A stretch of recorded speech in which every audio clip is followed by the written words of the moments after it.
إيه سبحان الله، البارحة نتريا رمضان واليوم باقي كم يوم ورمضان يودع. الله يتقبل إن شاء الله مني ومنكم صيامنا وقيامنا. لكن مو بهني العضيلة، العضيلة تعرفون وين؟ في السوق.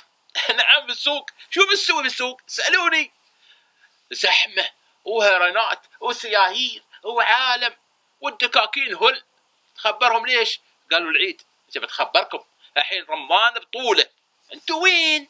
وين كنتوا؟ ما اصدق كله عبادة، ما اصدق كله قيام، ما ظني.